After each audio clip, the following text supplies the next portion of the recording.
നരേന്ദ്രമോദിയുടെ ബിരുദ സർട്ടിഫിക്കറ്റ് നൽകണം എന്ന് പറഞ്ഞിട്ട് ഒരു വിഷയം ഉണ്ടായിരുന്നു. ഇപ്പം ഡൽഹി ഹൈക്കോടതി അത് വേണ്ടാന്നിട്ട വിഷയം റദ്ദാക്കിയിട്ടുണ്ട്. അപ്പൊ അങ്ങനെ ഒരു സർട്ടിഫിക്കറ്റ് നിന്റെ പക്കലുണ്ടെങ്കിൽ ഭയപ്പെടേണ്ട കാര്യമില്ലല്ലോ. സർട്ടിഫിക്കറ്റ് കാണിക്കണമല്ലോ. വിവരാവകാശം വഴി ചോദിക്കുമ്പോൾ തീർച്ചയായും സർട്ടിഫിക്കറ്റ് കാണിച്ചാൽ ഈ ഒരു വിവാദത്തിലേക്ക് അല്ലെങ്കിൽ ഈ കാര്യങ്ങൾ പിന്നീട് ഒരു ചർച്ചയ്ക്ക് പോകില്ലല്ലോ. അപ്പൊ എന്തുകൊണ്ടായിരിക്കും സർട്ടിഫിക്കറ്റ് കാണിക്കാൻ മടിക്കുന്നത്? സർട്ടിഫിക്കറ്റ് ഇല്ലേ ഇനി? ഈ കഴിഞ്ഞ കുറേ കാലമായിട്ട് പൊതുസമൂഹത്തിന് മുന്നിലുള്ള ഒരു പൊതുമണ്ഡലത്തിലുള്ള ഒരു ചർച്ച ചെയ്യപ്പെടുന്ന ഒരു വിഷയമാണിത്. നമ്മുടെ പ്രധാനമന്ത്രിയുടെ വിദ്യാഭ്യാസ യോഗ്യതയുമായി ബന്ധപ്പെട്ട സംശയങ്ങൾ. അദ്ദേഹം തന്നെയാണ്, അദ്ദേഹത്തിന് എന്താ പറയുക, ഡിഗ്രി ഉണ്ട്. 78 അദ്ദേഹം ഗുജറാത്ത് സർവകലാശാലയിൽ നിന്നും ബിരുദം എടുത്തു. പിന്നീട് 83 ഡൽഹി സർവകലാശാലയിൽ നിന്നും ബിരുദാനന്തര ബിരുദം എടുത്തു എന്നാണ് അദ്ദേഹത്തിന്റെ തെരഞ്ഞെടുപ്പ് സത്യവാങ്മൂലത്തിൽ പറയുന്നത്. അത് നേരത്തെയുള്ള തെരഞ്ഞെടുപ്പ് സത്യവാങ്മൂലത്തിൽ അദ്ദേഹം ഗുജറാത്തിൽ ഈ പറയുന്ന പോലെ അവിടെ മത്സരിച്ച സമയത്തൊക്കെ തന്നെ അത്തരം സത്യവാങ്മൂലത്തിൽ അത്തരം കാര്യങ്ങളൊന്നും പറഞ്ഞിരുന്നില്ല. പിന്നീട് അദ്ദേഹം 2014 പ്രധാനമന്ത്രി ആയപ്പോൾ അത്തരത്തിൽ പുതിയ കാര്യങ്ങൾ ഈ സത്യവാങ്മൂലത്തിൽ വന്നു എന്നതാണ് അന്ന് ചൂണ്ടിക്കാണിക്കപ്പെട്ടതൊക്കെ. അപ്പോൾ അതുമായി ബന്ധപ്പെട്ട് ചില വിവാദങ്ങൾ ഉയർന്നു. കാരണം മോദി ഇങ്ങനെ ബിരുദം പോയിട്ടില്ല, ബിരുദ വിദ്യാഭ്യാസം അദ്ദേഹത്തിന് ഇല്ല, ബിരുദ സർട്ടിഫിക്കറ്റ് ഇല്ല. അദ്ദേഹം ഈ പറയുന്ന പോലെ അദ്ദേഹം അവകാശപ്പെടുന്നത് പോലെ MA ഒന്നും പോയിട്ടില്ല എന്ന ആരോപണങ്ങൾ ഉയർന്നു.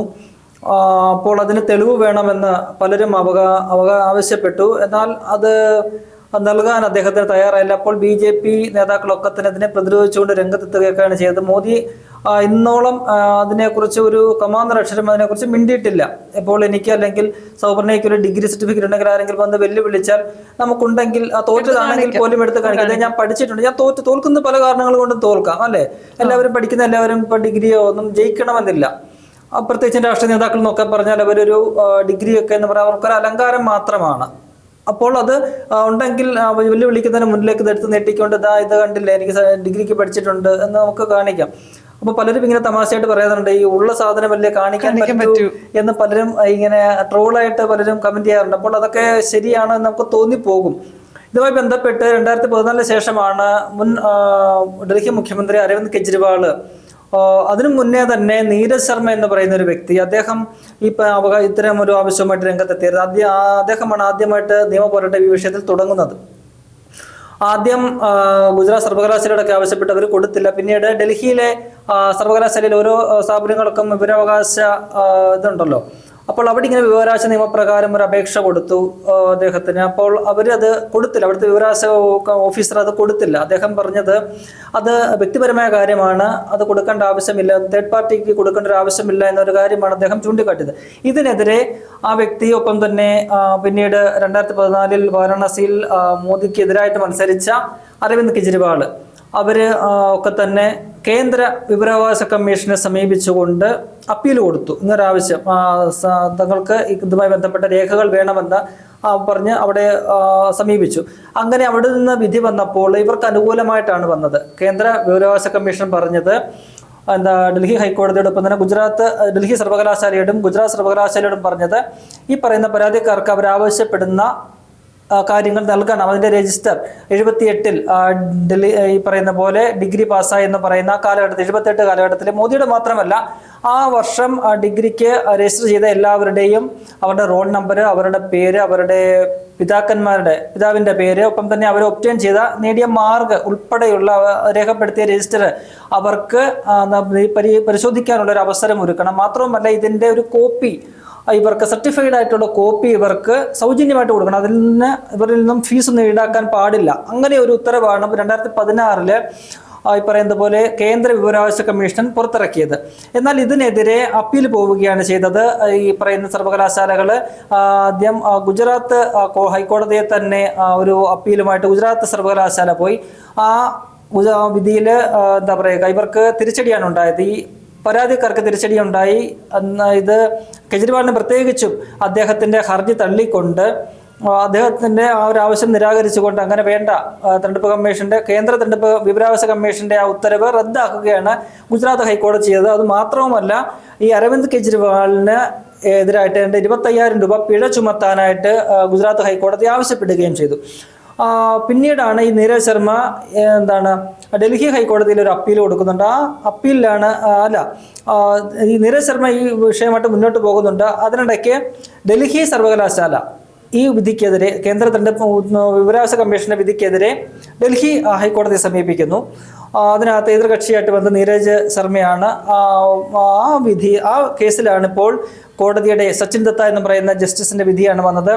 അങ്ങനെ അത് കൊടുക്കേണ്ട ഒരു ആവശ്യമില്ല എന്നൊരു വിധി വന്നിരിക്കുന്നു. അത് മൂന്നാമതൊരാൾ അറിയേണ്ട കാര്യമല്ല. അത് പക്ഷേ ഇന്ത്യയുടെ പ്രധാനമന്ത്രിയാണ്. അവിടെയാണ് പ്രധാനപ്പെട്ട ഒരു വിഷയം എന്ന് പറയുന്നത്. ഈ വിധി എന്തായാലും പ്രധാനമന്ത്രിയെ സംബന്ധിച്ച് വലിയൊരു ആശ്വാസം നൽകുന്ന വിധിയാണ്.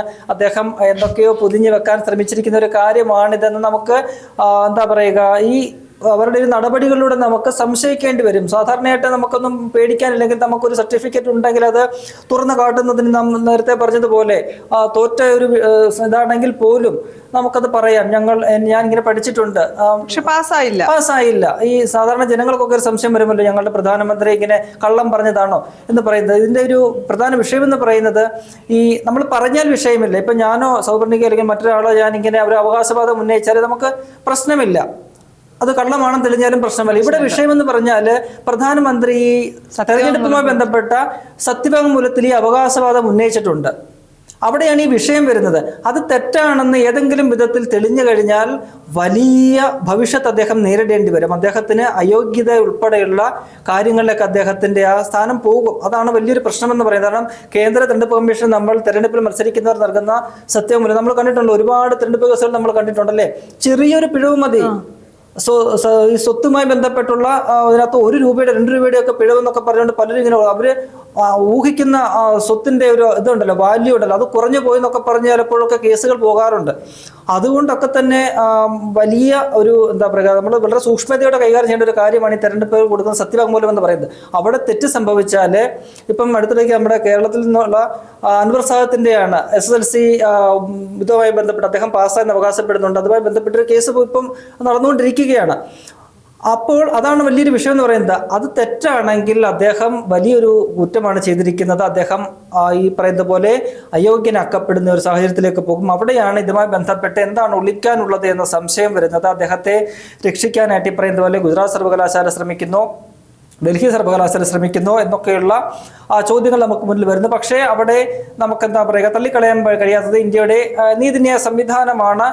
പല കാര്യങ്ങൾ പരിശോധിച്ചുകൊണ്ടായിരിക്കാം ഡൽഹി ഹൈക്കോടതി അത്തരമൊരു കാര്യം വേണ്ട, ഈ പറയുന്ന പോലെ കേന്ദ്ര വിവരാവകാശ കമ്മീഷൻ പറഞ്ഞതുപോലെ ഇങ്ങനെ ഒരാളുടെ വ്യക്തിപരമായ കാര്യങ്ങൾ, എന്താണ് വ്യക്തിപരമെന്നുള്ളതൊക്കെ തന്നെ അപ്പോഴും ചിന്തിക്കണമല്ലോ. പ്രധാനമന്ത്രിയാണ്, സാധാരണ ഒരു വ്യക്തിയല്ല. അതാണ് അവിടെ പ്രധാനപ്പെട്ട ഒരു കാര്യം. രാജ്യത്തിന്റെ പ്രധാനമന്ത്രിയാണ്. പ്രധാനമന്ത്രിയുടെ യോഗ്യത മുൻ പ്രധാനമന്ത്രിമാരൊന്നും തന്നെ അങ്ങനെ അത് ഒളിച്ചു വെക്കാൻ ശ്രമിച്ചിട്ടില്ല. അല്ലെങ്കിൽ ഈ ഒരു വിഷയം വരുമ്പോ തന്നെ മോദി പ്രതികരിക്കണമായിരുന്നു. മോദി അങ്ങനെ പ്രതിരോധത്തിലാകുന്ന വിഷയങ്ങളിലൊന്നും അദ്ദേഹം BJP-ക്കാർ അങ്ങനെ പ്രതികരിച്ച് കാണാറില്ല. നമ്മൾ അവർക്ക് അനുകൂലമായിട്ടുള്ള, അവർക്ക് എതിരാളികൾക്കെതിരെ ആഞ്ഞടിക്കാൻ എന്തെങ്കിലും കാര്യങ്ങൾ ഉണ്ടെങ്കിൽ മാത്രമേ അവർ പ്രതികരിക്കൂ. പിന്നെ മോദിയെ സംബന്ധിച്ച് അദ്ദേഹം മാധ്യമങ്ങളെ കാണാറില്ല. അദ്ദേഹം ആകെ മാധ്യമങ്ങളെ കാണുന്നത് വർഷത്തിൽ 2 തവണയാണ്. അത് പാർലമെന്റ് സമ്മേളിക്കുന്ന ദിവസം, പാർലമെന്റ് സമ്മേളനത്തിന് ആ ദിവസം അദ്ദേഹം മറ്റ് പരിവാരങ്ങളായിട്ടുള്ള മന്ത്രിമാരോടൊപ്പം വന്നു എന്നിട്ട് എന്താണ് തനിക്ക് പറയാനുള്ളതെന്ന് പറഞ്ഞിട്ട് അവിടെയും പ്രതിപക്ഷത്തെ വിമർശിച്ചുകൊണ്ട് ഈ സമ്മേളനത്തിൽ അവർ സഹകരിക്കണം എന്നൊക്കെ പറഞ്ഞ് 5 മിനിറ്റിനകത്ത് അദ്ദേഹം സംസാരിച്ചിട്ട് പോവുകയാണ് ചെയ്യുക. അങ്ങനെയാണ് അദ്ദേഹം മാധ്യമങ്ങളെ കാണുന്നത് വർഷത്തിൽ 2 തവണ. അല്ലാതെ അദ്ദേഹം പത്രസമ്മേളനം വിളിച്ച് മാധ്യമങ്ങളുടെ ചോദ്യങ്ങൾക്ക് മുന്നിലിരിക്കാൻ ധൈര്യം കാണിക്കുന്ന ഒരു പ്രധാനമന്ത്രിയെ അല്ല. നമുക്കറിയാം, നേരത്തെ അദ്ദേഹം മാധ്യമങ്ങളുടെ മുന്നിലിരുന്ന് വെള്ളം കുടിച്ചതിൻ്റെ ഒക്കെ തന്നെ ഇപ്പോഴും അതിന്റെ ക്ലിപ്പിങ്ങുകളൊക്കെ പുറത്തു വരുന്നുണ്ട്. ഇപ്പോൾ രാഹുൽ ഗാന്ധി അടുത്തിടയ്ക്ക് 1.5 മണിക്കൂറോളൊക്കെയാണ് മറ്റേ ഈ വോട്ട് ചോരിയുമായി ബന്ധപ്പെട്ടുള്ള വാർത്താ സമ്മേളനം നടത്തി. അദ്ദേഹം എല്ലാ ചോദ്യങ്ങളും അറ്റൻഡ് ചെയ്തെല്ലാം മറുപടി കൊടുത്തു. അതിനുശേഷം അതിന് മറുപടി എന്ന നിലയിലാണ് കേന്ദ്ര തെരഞ്ഞെടുപ്പ് കമ്മീഷൻ വാർത്താ സമ്മേളനം നടത്തിയത്. അവിടെ ഇരുന്ന് വെള്ളം കുടിക്കുന്ന കാഴ്ച നമ്മൾ കണ്ടു. അപ്പോൾ ഈ പറയുന്ന പോലെ BJP നിയമിച്ചിരിക്കുന്ന ഈ ഭരണഘടനാ സ്ഥാപനങ്ങളിൽ ഇരിക്കുന്നവരൊക്കെ തന്നെയും ഈ വാർത്താ സമ്മേളനങ്ങളെ, മാധ്യമങ്ങളെയൊക്കെ ഭയപ്പെടുന്നതാണ്. അപ്പം അദ്ദേഹം അങ്ങനെ പ്രതികരിക്കുന്ന ഒരു വ്യക്തിയല്ല, മാധ്യമങ്ങൾക്ക് മുന്നിൽ വരുന്ന വ്യക്തിയല്ല. അതുകൊണ്ടൊക്കെ തന്നെയാണ് ഈ സംശയങ്ങൾ വരുന്നത്. പ്രത്യേകിച്ച് നമ്മൾ നേരത്തെ പറഞ്ഞ പോലെ ഈ സത്യവാങ്മൂലത്തിൽ ഇത് രേഖപ്പെടുത്തിയിരിക്കുന്നത് അദ്ദേഹം അവകാശവാദം ഉന്നയിച്ചിരിക്കുന്നത് കൊണ്ട് തന്നെ ആ കാര്യത്തിൽ പല സംശയങ്ങളുണ്ട്.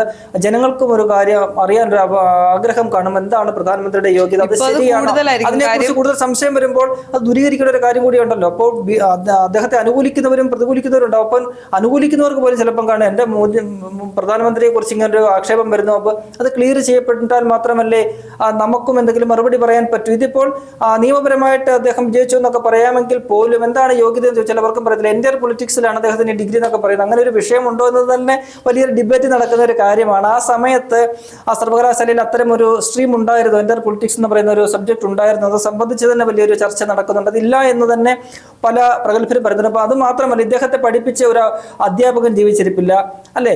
ഇദ്ദേഹത്തിന്റെ കൂടെ പഠിച്ച ഒരു സഹപാഠി ഇല്ല. ഉണ്ടെങ്കിൽ പറയണ്ടേ, ഇങ്ങനെ ഒരു പ്രധാനമന്ത്രി പദത്തിലിരിക്കുന്ന ഒരു വ്യക്തി ഇത്തരം വലിയൊരു ആരോപണം ഇങ്ങനെ നേരിട്ട് അദ്ദേഹം ഇങ്ങനെ സംശയം മുന്നിൽ നിൽക്കുമ്പോൾ സ്വാഭാവികമായിട്ടും വന്ന് പറയാം, ഇത് ഞാൻ കൂടെ പഠിച്ചതാണ്, അദ്ദേഹം എന്റെ സഹപാഠിയാണ്, നിങ്ങൾ അങ്ങനെ കളിയാക്കുകയൊന്നും വേണ്ട, അദ്ദേഹം ഇങ്ങനെ ഇന്ത്യൻ പൊളിറ്റിക്സിൽ ബിരുദം എടുത്തിട്ടുണ്ട്, അതിനുശേഷം ബിരുദാനന്തര ബിരുദം എടുത്തിട്ടുണ്ടെന്ന് പറയാം. പക്ഷെ അങ്ങനെ ആരും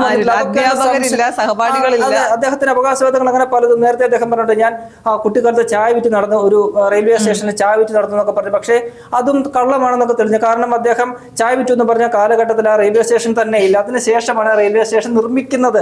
അത്തരത്തിലുള്ള കാര്യങ്ങളൊക്കെ പുറത്തു വന്നു. അങ്ങനെ പൂർണ്ണമായിട്ടും അദ്ദേഹം പറഞ്ഞതൊക്കെ തന്നെ കളവാണെന്ന് തെളിവ് സഹിതം സ്ഥാപിക്കപ്പെടുന്ന ഒരു സാഹചര്യമുണ്ട്. അതുകൊണ്ടാണ് ഈ ബിരുദ വിഷയത്തിലും അദ്ദേഹത്തിന്റെ വിദ്യാഭ്യാസ യോഗ്യത സംബന്ധിച്ച് വലിയ സംശയം ഉണ്ടാക്കുന്നത്. എന്തായാലും ഇപ്പോൾ നിയമപരമായിട്ട് അദ്ദേഹത്തിന് അനുകൂലമായ ഒരു വിധി തന്നെയാണ് വന്നിരിക്കുന്നത്. അതിനെ നമുക്ക് നമ്മുടെ ഒരു അങ്ങനെയാണല്ലോ, ഒരു രാജ്യത്തിന്റെ ഒരു നീതിന്യായ സംവിധാനം ഒരു വിധി പുറപ്പെടുവിച്ചാൽ നമുക്ക് വിമർശിക്കാം. അതിനെ നമുക്ക് ചോദ്യം ചെയ്യാൻ പറ്റത്തില്ല. അതിന്റെ മെറിറ്റിൽ നിന്നുകൊണ്ട് നമുക്ക് വിമർശിക്കാം. ഇനിയിപ്പോൾ ആ ഹർജിക്കാരൻ അല്ലെങ്കിൽ ആ പരാതിക്കാരനെ ചെയ്യാവുന്നത് സുപ്രീം കോടതിയിൽ ഹർജി കൊടുക്കുക എന്നതാണ്, അപ്പീൽ കൊടുക്കുക എന്നതാണ്. അങ്ങനെ ഒരു ഓപ്ഷൻ അദ്ദേഹത്തിന് നിലനിൽക്കുന്നുണ്ട്.